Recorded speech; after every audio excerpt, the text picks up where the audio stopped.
even shorter intro today, just straight to the goods, as we are less than 2 weeks away from Patriots training camp. In the meantime, N'Keal Harry will not be there because he was traded to the Bears for a 2024 7th-round pick on Tuesday. Here's my analysis. Okay, let's welcome in Ted Johnson, 98.5 The Sports Hub, a returning guest, one of the few that we've had here on Pat's Interference. Ted set a very high bar for himself in his debut shortly before the draft. We told old Bill Belichick stories. We scouted Mac Jones. We talked draft prospects. So with this high bar, Ted, are you stretched out this morning? Are you ready to clear that bar now? Are you rusty? How are you feeling back on Pat's Interference? I'm feeling good. I've studied up a little bit. You sent me, of course, a very thorough rundown. So I hope I'm prepared because I want to top my last performance for you, Andrew, if I can here. Good. I can't wait. Yeah, I always give the guests some homework, but everyone's come through so far, which is good to hear. So I want to go in reverse today. We ended with stories last time with you because I mentioned last week I talked with Evan Lazar and Alex Barth, who a flood is coming to all of our timelines. We are going to have so much preview content and go position by position and breakout players and undrafted guys make the roster. I'm going to write the same stuff, but let's wait to the back end to get to that. Let's go stories right away. So story time for you. I want to go worst to first. So take us through the worst Patriots training camp of Ted Johnson's career. Yeah, well, that's easy. All right. And so I'm going to be the guy, the old timer that's the bitter old timer and to tell you that, back when I played, look, the training camp was so different. We were just talking about it before we started, that the first 4 days of training camp now are pretty much just warm-ups, and you go out there in shorts and you go out there, it's more conditioning. And so there's not any real physical practices for the first week or so of training camp. That wasn't the case back in 1995 when I was drafted and all the way up until when I retired in 2005. Basically everything pre-2011 when the new CBA was renegotiated, that the padded practices were big in training camp. In fact, 2-a-days were still a thing. So you could have padded practices in the morning, and then you'd have padded practices in the afternoon, and that's how it was. I mean, the toughest training camps were those Smithfield, Rhode Island, Bryant College camps, where it was like that. So it was. I just remember if I could get through day 4, if I got to day 4. And I was still walking okay, and I could still make it to practice, that was always a good thing. I mean, because you were literally physically so drained from the back-to-back practices of 2-a-days. And that's how it was. So it's a totally different league now. It's a totally different way in which they prepare, which is probably better. Yeah. But those days back at Smithfield at Bryant College, when it was full pads in the morning, pads in the afternoon, and you didn't have – I mean, it was literally – by the 4th day, your head would be throbbing so bad. It was just amazing how guys did it before me. Training camps were a lot harder, but those were tough training camps, Andrew, because football back then was more about fighting in a phone booth than it is now. Mm-hmm. It's about space. It's about scheme, about athleticism. Football, when I played, was truly more about who's tougher and who could outwill the other, the opponent. That part of the game is not evaluated, and guys aren't critiqued on that anymore. And that was something I scored very high on. And so now you don't really get to see in training camp who's tougher, who can get through the physical kind of pain and endurance that it takes to get through a training camp. Those aren't things that you evaluate in a player, which is interesting to me because that's how I grew up playing football, was who was tougher, who wore wheels. And it's a totally different game now. It's more of a coach's game. It's more about scheme and coming up with that, kind of ways to, game plan for the other side of the ball. And so it's a totally different way to evaluate players now as compared to when I played. Yeah, a couple of things there. I appreciate that you walked up to the old veteran line of it was so different back in my day, but not better. You said, it's probably better now that our heads are not throbbing on the 4th day of camp, which is an interesting timeline because, as you mentioned, it's really conditioning. And this is legislated in the newest CBA from a couple of years ago. It's really conditioning. It's a lot of OTAs in the first days. We're to ramp up to avoid those soft tissue injuries that always come up first. So if your head is throbbing nowadays in the 4th day of camp, like your coaches are breaking the rules. Pads don't come on until day 5, day 6. I have to imagine when they're calling Oklahoma drill, provided your head was not throbbing at day 4, you look forward to that as much as anybody. Take me through some guys or drills that you'd like to hit, and just any year that popped out, rookie year, maybe a little bit later on. How'd that work for you? Yeah, look, the training camp. Training camp was it was fun in a lot of sense because you really did bring everybody together. And there was something of the communal aspect of it, being in dorms, having communal bathrooms we all had to use. We're going back a ways, but there was something about that, and downtime between meetings, guys would come together, and it was a lot of fun. But being a linebacker, I think my favorite drill was blitz pickup. Okay, so Here's the thing: when you play middle linebacker in training camp, and I would recommend this to anybody that's going to go out to training camp. The fun things are the one-on-ones, linebackers versus running backs, offensive linemen versus defensive line, defensive backs versus wide receivers. I think are a lot of fun to watch, but it's intense. It's truly one-on-one, and so I did not maybe have my best drills when I was had to cover guys out of the backfield and pass in coverage. Okay. But I would get my guys back when we do blitz pickup. And so, running backs, basically, they'd have to step up, and I would blitz through the A gaps, B gaps, or C gap, and they'd have to just lower their pads and try and block me to not get to the quarterback.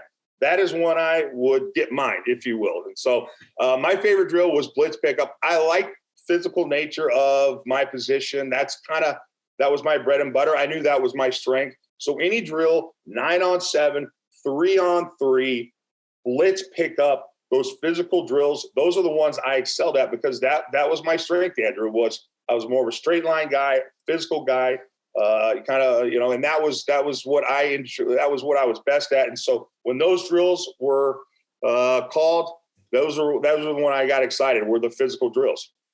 All right. So was it Antoine Smith? Was it Kevin Falk? Was it Robert Edwards? Who got the worst of that on the wrong end of Ted Johnson and blitz? Well, that's a really good call. I will say this.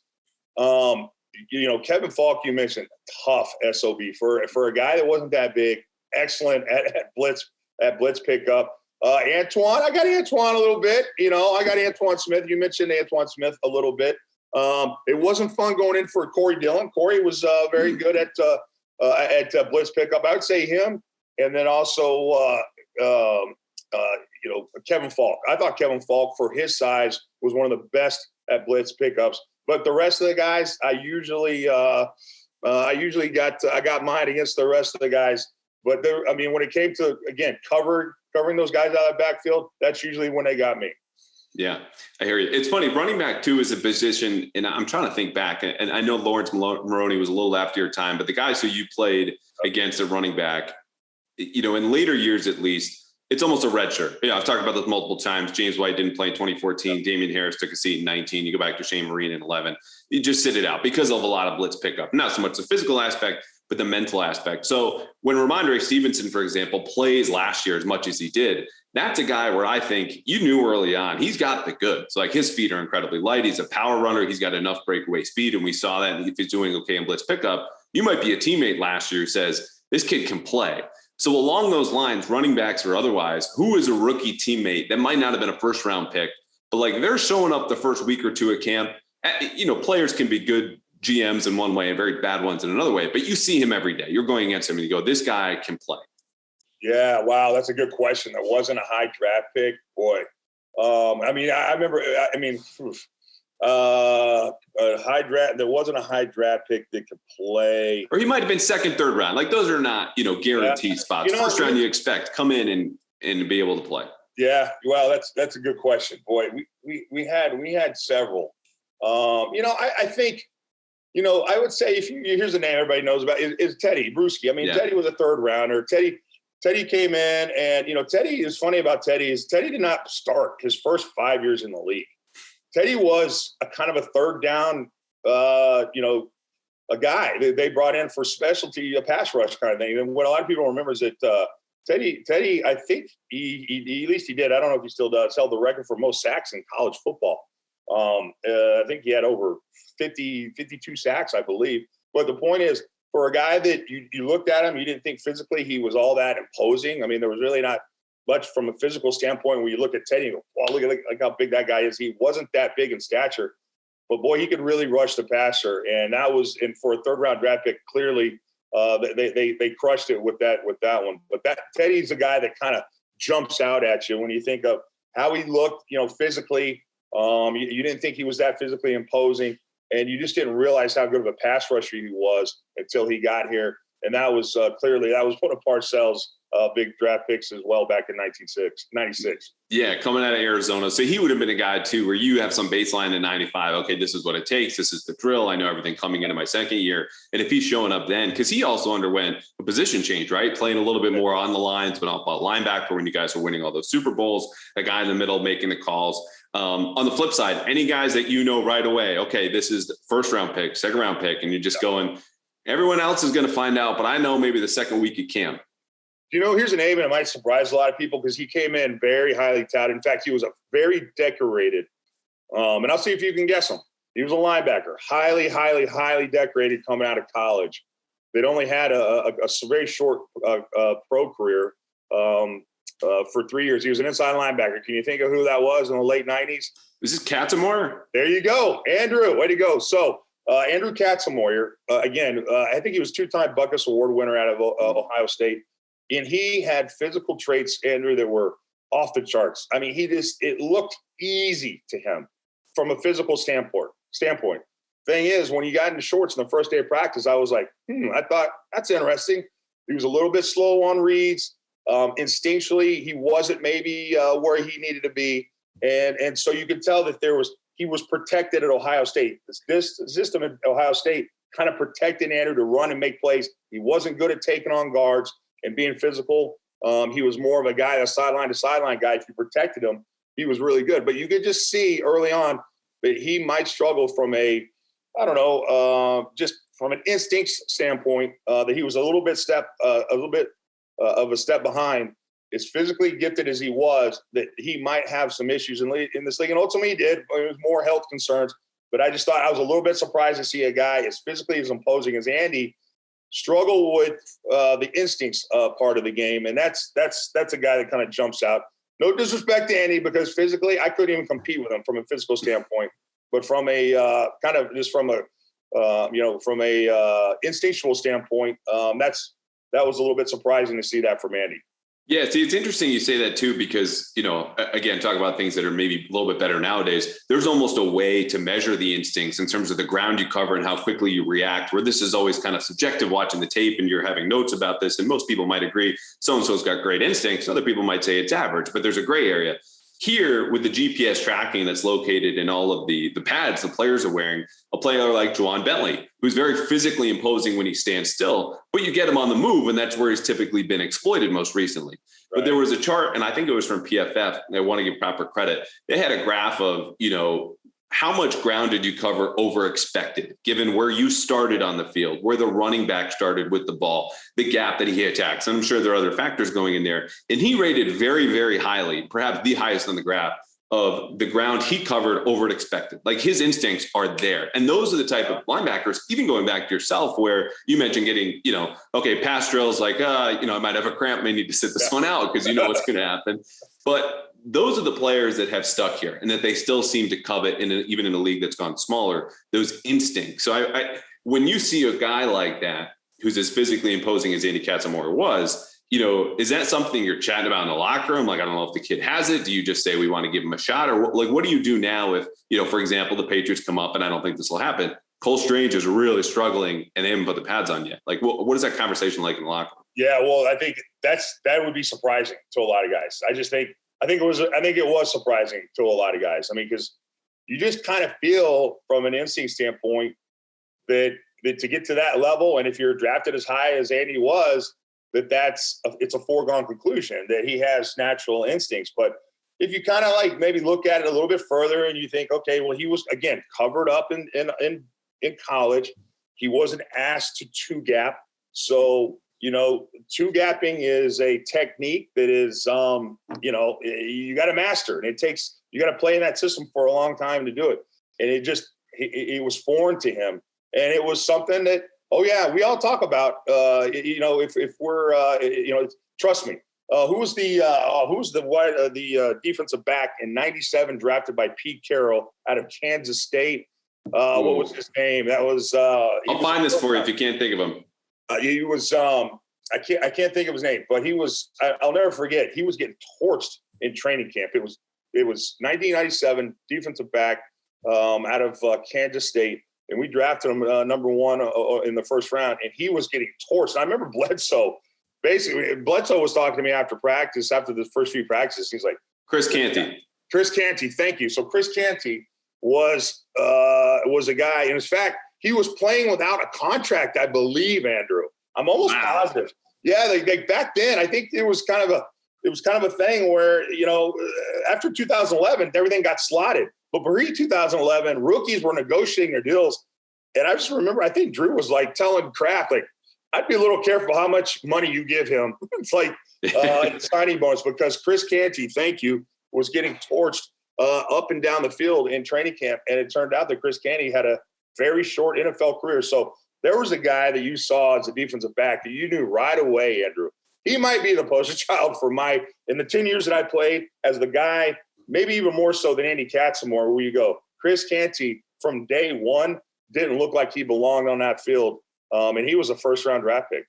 Yeah, and I like this because this kind of transitions to the next point, and you've hit on this already, like what fans should watch for at camp. And there's value, like you mentioned, receivers, corners, one-on-ones, clear cut. You can see if they're going to win and they're not. And a good example, or counter example, I should say, though, is N'Keal Harry, who, when any day there was a positive for him the last 3 seasons, if he's a player who was up or a star or stud or whatever we call it here in the media, he was winning his one-on-ones, and it was usually against Juwan Williams. But that context is important because then you go over to the team drills. He never thrived in those, which incorporates trust and reliability with the quarterbacks. And you beating, how do you run through zone? How are you breaking off your routes? Not just, can I get by this guy in front of me? So in some instances, the small sample of, okay, Chris Canty's getting smoked and that's it, is valuable in the way that, people understand the importance of small samples, but if the sample is strong enough, like you're playing pickup ball and some guy walks over and he's got 5 threes and he's breaking everyone's ankles to the point it's like a battlefield out there. Like, I'll take that guy on my team. I don't need a larger sample, like bring him over here. Yeah. So I just wonder, do you wait to see team drills with those guys too, if they're getting smoked on one-on-ones? Because again, if you're positive one-on-one, sometimes that doesn't mean everything. Andrew, that's an excellent point, and I think it's a very good kind to distinguish the difference. Because I would say this, I'm a team guy. So you put me out in team drills, and that's where I excel. One-on-one, all that space. It's not really football, It's not. Mm-hmm. So when I'm in one-on-one drills, and I got the running back out of the backfield, there's no offensive lineman out there. Okay, there's no other things to get the running back distracted, or for the most part, me distracted. And so it's all this space, and so I might not show out in one-on-ones, but when it comes to the team, that's where I would shine. That's the most important thing, is really, because football, clearly, it's an 11-on-11 game. So there's a lot of guys that I think they're like that might not be the best in drills, but you put them out there in the team drills, and that's where you got to excel. That's where you got to that's where you got to really show out. The one-on-one drills, those are, kind of important to some degree, but it's really how you do in team drills. And if so you can't show out in team drills, then at the end of the day, you're not going to be able to make the football team. That's the most important thing. One-on-one drills, they're fun. They're exciting for fans to watch. And I would definitely tell fans to go out there and watch all the one-on-ones. But I'd also say this, Andrew, the things to look for at training camp. I'd also say watch the rookies. I mean, the rookies are going to be interesting. Maybe not Cole Strange, but Tyquan Thornton's going to be interesting. I think Marcus Jones, the defensive back, he's the 3rd rounder. He's a punt returner, kickoff returner, as well as cornerback. Cornerback position is up for grabs. I think the cornerback position is going to be one of those. Who's going to be opposite Jalen Mills? We don't know. Is it going to be Malcolm Butler? Is it going to be, Terrence Mitchell? Is it going to be this new kid that they drafted, Marcus Jones, in the 3rd round? So I think, training camp battles are going to be fascinating, and particularly at the cornerback position. And then I also want to say this. Besides looking at the rookies, besides looking at the kind of the positional groups that are going to be up for grabs, I think a guy to watch for, and I think a guy that can be really interesting and to see how he fits, is Jabril Peppers. I want to see what Jabril Peppers, how they use him. What does he look like? Because I was a huge fan of his coming out of college in Michigan many, many years ago. And I know his the last couple of years, or basically his time in Cleveland didn't end well, and then last year with the Giants was up and down. So I'm curious to see what he can do. And those are some of the things to look for in training camp, are just the rookies, Jabril Peppers, and I think, and then also one last thing is the offense as far as offensive schemes. What kind of offensive scheme are they going to be running on offense? Those are some of the things I think you should be looking for at training camp. Yeah, it's interesting, too, that until you mentioned the offense, naturally, Ted Johnson, all of those things in his mind were defense, the rookie corners and everything. And I think it's a fair point because, we'll have plenty of time to get into the offense in this podcast. A lot of people have delved into it. I'm going to be writing about it next week.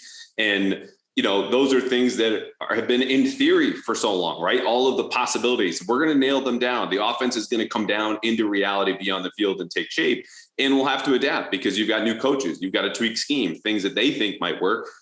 Might not. It happens every single season. The last thing I'll say before we transition to defense is the defense also just as a whole is something to watch, whether you're at home on TV for me. And this is something that I only really changed my focus in the last couple of years, even covering the team. The defense will take you to the ball. We always start with the snap, go to the quarterback, see how the play develops. But if you want to understand coverage or where things like the defensive players are going to gravitate towards that ball. So if you want to see how Kyle Duggar looks in year 3, just watch Kyle Duggar for a few snaps at team drills. Like that's going to tell you much more about Kyle Duggar as opposed to if you're just watching Mac Jones throw wherever and it'll often be in the flat. There's not a huge play, but you'll miss him sticking with the tight end down the field, where if he doesn't get thrown to, you're going to miss that. So I would just say start with the defense at home, or if you're going to go to practices, you'll find the ball. Don't start with the ball if you go there. All right, defensively. So I want to run down the defensive depth chart here because I had a recent conversation with an offensive coach who's familiar with the Patriots system. And he made this point to me as we're talking about the team in the season coming up, that when you look at the defensive coaches who have left the Patriots in the last 5 years, Matt Patricia goes to Detroit starting in 2018. What he ran was really the 2017 Patriots defense. That changed immediately with Brian Flores, right? A lot of man concepts in 18 and 19. Flores, of course, goes to Miami, takes that. They've still been running that.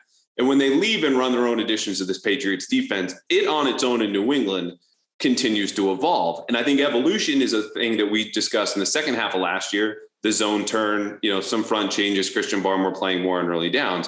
Evolution is going to be a big topic in 2022, not just because you've had some coaches exit and now Gerard Mayo is in his 3rd or 4th year here in New England, but the talent is not so much that you can line up and win against the Dolphins and Bills. You need to out scheme them. You need to out execute them. So I've asked you what you would do with this defense and how you would change things. We can get out in a second, but just to review for the folks at home, let's start with the front. You call it a front 7, it's really a front 6. Defensive line right now, if you're projecting a starting lineup, Dietrich Wise, Christian Barmore, Lawrence Guy. Backup, pick Devon Godchow, probably been there as a 4th or maybe even the 3rd guy. Linebackers, Matthew Judon, Juwan Bentley. I'd throw Raekwon McMillan as a current starter, could be Mac Wilson or Cameron McGrone. And then TBD on the outside, it might be Josh Uche, it could be Ronnie Perkins. With that front, Ted Johnson, you are defensive coordinator for the summer. What kind of system do you want to see adapt to that talent? Understanding there's some versatility in there, but besides Judon, there's not anyone, and we could throw Barmore in here too, that scares you, that you're building around. Let's say those are your 2 pillars. What kind of system do you want to run in the front? Look, what I would do with this defense, Andrew, I would do this. I would keep it very simple. I would run a lot of the same fronts. Okay. I wouldn't run multiple fronts. I would keep it very system and consistent. So that guys, when they're out there, they're not playing an over on one series. And then they go to the next series and they're playing an under defense. And in the next series, they're playing a 3-4 defense. And the next, they're playing some combination of a 4-3.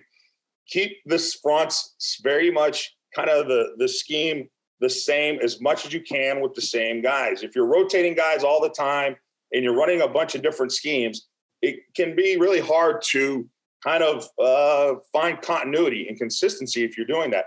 So keep it simple. When I played, we ran a 3-4 defense. Now you can slant off of that and you can move guys off of that, but we kept the fronts very much the same. And so it was very simple for us. And so we kind of knew you could throw anything at us and we could execute our defense because we had repped it so many times, the same front, the same scheme. I would do that. Keep that in mind. Next, I would primarily go to a zone kind of defense. So I would play more zone this year than I've ever played in the last several years. When I played back in the day, believe it or not, we played a ton of zone. But Ted, you had Ty Law. I mean, how would you run? Yeah, we would run man every now and then. You have to. But I would say the majority of our snaps were zone. If you look at the Patriots last year against the Buffalo Bills, a lot of those deep over routes were killing the Patriots because they were in man-to-man, and so they were chasing these guys across the field. If you play zone, that eliminates having to chase guys across the field. It's just so much easier. So you have maybe, there's a perceived kind of perception that they're not as good at cornerback. How do you kind of combat that? You play more zone, and that's what you do. And then lastly, I would be a team that I'd be very aggressive in my play calling. I would blitz a lot. So if you have a front seven, let's face it, I think the front seven, Andrew, is maybe their biggest weakness on this whole team. So how do you generate pass rush? You come up with creative ways to blitz. And I think even when Brian Flores took over for Matt Patricia, I felt there was a lot more blitzing as well. Zone blitzing, I think, is the way they're going to have to kind of attack things this year, is a lot of blitzing, be very good at blitzing. Now, you only can blitz if you feel like you have guys that are competent and can execute the blitz. Bill Belichick has zero patience for a defense that can't execute a blitz. And all it takes is one guy to screw it up, and then he goes away from it. So to me, this is going to be a team that's going to major in zone coverages and a lot of creative and exotic blitzing. And that's how you negate maybe deficiencies that you feel are perceived deficiencies you have on your front seven. Yeah, a lot to unpack there, a lot of good stuff. And I want to start in the most macro sense, zoom way out and get to the simple versus multiple conversation, because I think that's where it starts, right? What is your identity? Are we going to be the self-identified game plan defense that we hear about, year in and year out and week in and week out, that sometimes is true, other times is really not. You look at the offense last year, they had a plan A. If it didn't work out, they were in trouble. When you look at the defense in the front seven, I'm not sure it's in a worse spot than corner, in my opinion, but I think the speed is still an issue. And the way the Patriots have solved that in the recent years, you go back to 17 with Pat Chung, 18, they start 1-2. He goes inside the box in week 4. They go on a winning streak. He never leaves. It's just insert safeties into the box. And Chung held up. And now Kyle Duggar's doing that. Adrian Phillips has been there. It's still not enough. So the way to, I think, get the rest of the defense to play faster is to what you suggested. Keep it simple. We are a 4-3 under team, and that's it. And, it's really not a 4-3. You're going to be some sort of nickel, but those are the principles, that's it. And we're going to run that, because the less you have to think, the faster you're going to play. Now, the flip side of that is they don't want to be as predictable, So I think they need to find a balance, of course, which is true every single year. But I think there's a way to combine maybe some simplicity up front. And then when you've got the speed in the back end, because I don't think anyone's saying that Devin McCourty's not fast enough, or Kyle Duggar's not fast enough, or Malcolm Butler's not fast enough, but some complexity and disguise in the back end. And it's a really small needle to thread, because the other thing is, okay, if you don't want to be so simple, then you have to be more multiple to confuse them. And I think there's going to be a balancing act. But the nice thing is, and I've heard this in the past, the Patriots kind of divorced their front calls from their coverages. Is that how it was when you guys were calling plays back when you played under Belichick? So the fronts were always tied into the coverages. I mean, that's how you did it. But when I think the point that you're making is truly, to me, that's the important thing, is that this defense, particularly to start, needs to keep it basic. You just said it. You said something that my old coach Al Grove, great, probably one of the best position coaches I've ever had. He was a defensive coordinator when I was drafted here. He was my linebackers coach, and his son, Matt, as we know, is his director of player personnel. But Al Grove would always say, the last thing I want my player to say to me when he comes off the field is, "Coach, I thought." He doesn't want you to out there thinking. He wants you to be able to react. And the only way you can do that is you can play free and you can play faster when you keep it simple. And so my feeling is, with the Patriots on defense, with all these new faces they have on the front seven, it's going to be very basic stuff to start the season. Let's see how they do. So there's consistency. So the run fits are the same all the time. No matter what the offense does, you're running the same one or two fronts, and you have multiple guys in there doing it, but you can execute it because you've run it all training camp the same way. And that's going to be a big part, is just simplifying the front for those reasons. Yeah. Now, the flip side of that is, again, you want to be more multiple to make up for your talent deficiencies against the Dolphins and the Bills. But I think then you run the risk of getting yourself in trouble, right? And there's a reason that I think last year they started simple and then got a little bit more complex. But it's the influx of free agents, right? You have a couple rookies there helping on a defense. This year, Christian Barmore is in his second year. You run down this lineup. Raekwon McMillan's been in similar systems. Mac Wilson played at Alabama, similar system. Malcolm Butler's new, Terrence Mitchell. They've been around the block. So I think there's an argument in a way they could get more multiple. But I think if they do that, like you're saying, it would be very zone based. Like I just don't see any way in this world. Like ask Miles Bryant how it was covering the Bills' fourth best receiver, Isaiah McKenzie, on those over routes in man-to-man coverage. It didn't go well at all. He got roasted and they lost that game. The Bills have now punted still in 2 games. But when you look at that secondary, you dealt with something similar in 2004, your last full season there. Ty Law comes back, Tyrone Poole, 2 of the better cornerbacks in the league in 2003 when you guys win. You go back-to-back in 2004. But Ty Law and Tyrone Poole missed the back half of that season when Troy Brown is starting to play more corner and gets 3 picks. And I would have to imagine a lot of that was zone. Do you see any parallels there, not from a team caliber standpoint or expectations, but the idea that you can play zone and still be effective and play with lesser corners, which is just something that Patriots fans and the Patriots themselves have not seen in almost 10 years. Yeah, it's gonna come down. You can if you have a really good defensive front, and that's the biggest question. So we're all worried about the cornerbacks, really primarily because it's tied into the front 7, and I'm worried about the front 7 that you mentioned, when Ty Law and Tyrone Poole got hurt in 2004. I don't know. You want to go to the names of that front 7? We might as well, because it underscores my point of like the teams are not the same. The expectations, the talent, you're in there, Teddy's in there, Will McGinnis is in there, Richard Seymour's in there, Ty Warren, Vince Wilfork is a rookie and is a rotational player, Patriots Hall of Famer, Vince Wilfork, Keith Traylor. Like it's not even close. Right, Roman Pfeiffer. I mean, it was stacked. That front 7 was stacked, and so. We could have cornerbacks that have a little bit. We had really great safety play too. I mean, Rodney Harrison. So we were able to get pressure and be exotic. And if there was a corner that had efficiency, we could put some help over there. Rodney, we favor a safety over there. We would double team. And so if there's a matchup and you feel like your corner that week is not going to maybe hold up, you can game plan and you can do things to kind of help that guy out. And so my feeling is that's what the Patriots are going to do, is that they're going to be exotic, kind of a front 7. They're going to, because they lack talent, I think they're going to try and really out-scheme you with multiple ways to not multiple fronts, but multiple blitzing and disguising to kind of keep offenses off balance and to maybe help those cornerbacks out.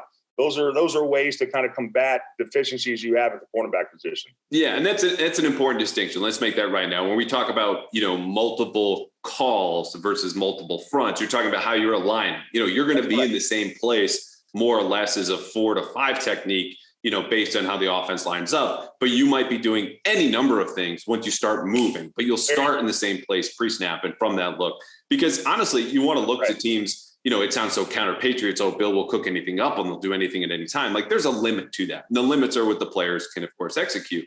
But there's, like I talked about, threading the needle in terms of simple fronts, multiple coverages. That's what the Bills have been doing. That's what the Bills did to drive Brady nuts his last 3 years in New England when he had more interceptions than touchdown passes against Sean McDermott's defense. And this continued for Mac, who threw the first touchdown against the Bills since 2019 in that wildcard game. Like they play the same front. They're going to play base even when you go with 3 wides because they've got faster linebackers. It's going to be a lot of zone. You just won't know what zone it is until a second or 2 after the snap. And that's how they win. So that's not the same system you want to follow, but kind of the general philosophy I think we're landing on here, maybe with some more zone pressure, which was born in the 70s of this idea of safe pressure. If you can do it safely, do it. And I think they're going to have to because of the things that we mentioned. It's not a dominant front 7, but you still have to protect your corners in the back end. That's right. Keep it simple. Keep the fronts consistent, and then you can run multiple plays, like you said, off of those. Just those fronts that you're keeping simple, and then you get what you do is as the season goes on, Andrew, you just add a little bit and a little bit as the season goes on. And what happens is as the season goes on, you get more comfortable disguising. All right, and so you just like the Buffalo Bills do, they can show you one coverage pre-snap, and then post-snap they go to a different coverage, and they can do it seamlessly and easily because they've been playing together. The Buffalo Bills, you want to look at maybe the success that they've had.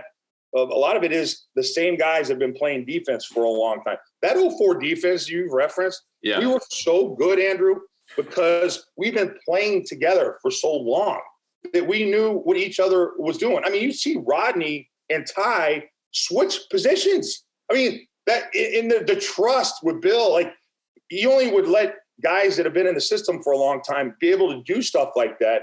And it was unique in the sense that we knew what each other were thinking. We could play each other's position. So I could play weak inside linebacker. If they motion a tight end, I'm always lined up on the strong side, Andrew. But what if they take the tight end off and they motion them across? Now, all of a sudden, I'm the weak inside linebacker, and I got to know what plays Teddy's running typically.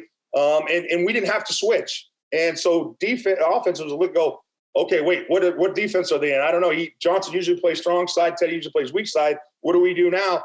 Well, we could just adjust. And so that only comes when you have continuity and you've played with guys for a long time. The Patriots aren't going to be there yet, clearly, because this front seven, although you mentioned, Lawrence Guy and Dietrich Wise, who have been in the system for a long time, the linebackers are new, and a lot of them are going to be new. And so there's going to take some time to kind of get some continuity and gel when it comes to the front seven. Okay, so we've thrown out all of these ideas and we've gone from the front to the back end. I think we agree on the zone stuff. I think the zone blitz point is a really good one, but you have to keep it simple, at least initially early in the season, so you can build from there. And if anyone wants to see, another real life example, you don't even have to go back to, 03 or 04 when you played. 18, this was similar. I referenced it earlier in the podcast. They start 1 and 2, make a small change with Chung in the front. Van Noy kicks out to outside linebacker. Then they build from there. You're using amoeba fronts. You're using a lot of man match coverage. Like things got better as they went along. And then, of course, knock out the Chiefs and Rams, two of the most explosive offenses in NFL history in their last 2 games to win the Super Bowl. Bill was in charge of all of that. And he is the one that is in charge of this now. For all the ideas that we had, what do you think he ultimately does to kind of work around some talent deficiencies and some really key spots with his defense? Yeah, well, it's going to be, in my opinion, you got to keep it very simple. You do not want to put a lot on these guys as far as schemes. So I think it's going to be very basic, and I think I think the days of the 3-4 defense are probably out, Andrew. I just feel it's more true 3-4. Yeah, principles, but not 3-4. 4 linebackers with 3 defensive linemen. Nickel is the new base. Yeah. And so it's going to be maybe more of a 3 linebacker kind of defense out there, but keep the fronts the same and very consistent, because that'll help against the run. And I'm worried about this team stopping the run, getting off the field and giving their offense, which I think is going to be the strength of this team, more opportunities. And so you got to get off the field if you can do that. You got to be able to stop the run. And so the way you stop the run is you run the same front over and over and over again, so that guys that are in there, they see the same things. And so the run fits are more consistent. That is number one. I think they're going to graduate more to a zone. So you have issues with maybe cornerbacks, like maybe the Patriots have from a perception standpoint, at least at this point, before we even get going here. We're all concerned about the corners. Play more zone. That will help. Maybe some issues you have at cornerback. And then really, I think what defenses really love to do, Andrew, is blitz, and it gets them excited. And there's something about knowing that your coach is attacking that raises the level of everyone and gets guys more excited. I think you have to do that. If you're just kind of going to sit and hold and wait and see what the offenses are doing, like sometimes we used to do, I think you're going to be in big trouble with this defense. So more aggressive play calling, more zone, and consistent fronts are going to be the keys to this year's defense. I love it. Yeah, of course. Who would rather, hunt or not hunt than be hunted? And that's kind of how it is now playing defense with all of the RPOs. We're going to put you in conflict. We're going to attack this linebacker. We're going to have, different rub routes or high low you. Like, just you give them the window and the time and the space, and then see what they can do with that. All right, transitioning. We're going to do some quick hitters as we close out here. Ted sparked a small era which I guess era is probably too long, a period of this podcast when I asked you about speeding tickets back in mid-April. And you and Christian Fourier, it turns out, are brothers in this sense because he can't stop getting them anyway. Now you get out of them. So I have to ask first, have you gotten out of a speeding ticket since we last spoke in mid-April? No. Andrew, I don't know what it is, man. I'm growing up. I'm getting older. Maybe I'm settling down. I don't have that need for speed anymore, man. And so I haven't got pulled over for speeding in years, man. And so the last time I got pulled over was a couple of years ago because I ran a red light at like 5 a.m. going to pick my daughter up to take her to go work out, right? Yeah. And that's the last time. So my friend, I am very excited to tell you that I have controlled my speeding out there on the Mass Pike. You will see me in my Jeep Grand Cherokee going more normal speeds. And so I guess that has been out of my system now. I don't know. Okay. I don't feel that need as much anymore. And so I'm doing good, bud. Thanks for checking in on that. Good. All right. Well, we need to get you on the phone with Christian then, because it sounds like he's just pissing money away. All right. So we talked a lot about training camp in some senses, and again, very theoretical and what they could do and what they should do. But like when you're going to be there for the Sports Hub, what are you most excited about that might not be at the top of everyone else's list? Like some sort of small storyline or position battle, or maybe just a player you want to see. Yeah, well, of course, I'm curious. I mentioned I'm curious what Jabril Peppers brings to the table. I'm going to be looking at Jabril Peppers because I think he is a Swiss Army knife that I think you can use him in a lot of different ways. So I'm going to be curious about that. I'm going to be curious about the inside linebackers, Raekwon McMillan, Mac Wilson, Cameron McGrone, Josh Uche for outside linebacker. I want to see where the linebackers are. Like who is stepping up? There's a lot of guys that we haven't heard much from that are expected to be, I think, main cogs in this defense that we haven't seen much of. So I want to see what those guys look like. I am curious about all the rookies. Can I ask you about Cameron McGrone for a second? Because I mentioned this in the last podcast, that he might be in the Patriots Hall of Fame for being the first player to receive his own hype train, courtesy of the coaching staff without playing a snap. Did any of that kind of get your attention when he's being talked up? And I think they're rightfully excited about him, who sat out for a year. But yeah, no, I'm gonna pay attention if they're hyping him up. I'm always curious the guys that they hype up because they clearly feel like they have something in this guy, and it feels like that's the way it's been since day one. So I'm curious. He's an undersized guy. He's a downhill runner. I'm told he plays kind of a downhill fashion, plays across the line of scrimmage, as you will, as they say, which I love in particular because I was a downhill player. But he is great in coverage. So let's see it. I know he was a 5th round draft pick. So his draft status doesn't get you that excited, but them being excited, I'm going to be curious to see how he does. So, and then all the rookies, I'm curious. I'm kind of fascinated by the rookie guy. Look, Cole Strange, notwithstanding guard, I'll be curious in one-on-ones how he does. I want to see what Tyquan Thornton looks like. I can't wait to see what he looks like, see how fast he looks. Marcus Jones, the cornerback they got out of Houston, he's a punt returner, kickoff returner. Can he cover? I'm curious there. I'm a big fan of at least the player's profile of Bailey Zappi. I want to see what Bailey Zappi does. I know he's that a lot. Secure, but I am fascinated by Bailey Zappi. The production he had all 5 years in college. I mean, I don't care. The numbers he's put up are insane. So I think there's something there. And so I'm going to be curious to see how the rookies look. Those are some of the things that I'm going to be looking for. And there's just the progress of Mac Jones too. And then another thing I'll be looking for, Andrew, last but not least, is last year when I went to training camp, do you know who really stood out to me was Matthew Judon. And I was telling everybody, the way Matthew Judon acts and his body language at training camp told me that Bill's given him trust. Bill, because he was a leader out there and he just got there. And so it told me, Bill and him have partnered up. And Bill's basically said, I want you to be the leader. I want to see who are the leaders of this team. And you can see that in training camp. Who stands out as far as being a leader, who's more vocal, who's got the confidence out there to lead this team. And I want to start seeing some more leaders because this team lacks a core. It doesn't have a core on offense. It doesn't have a core on defense, and it needs to establish one. And you start that in training camp. I want to see who those quote unquote core players are by the way they behave and by their body language in training camp.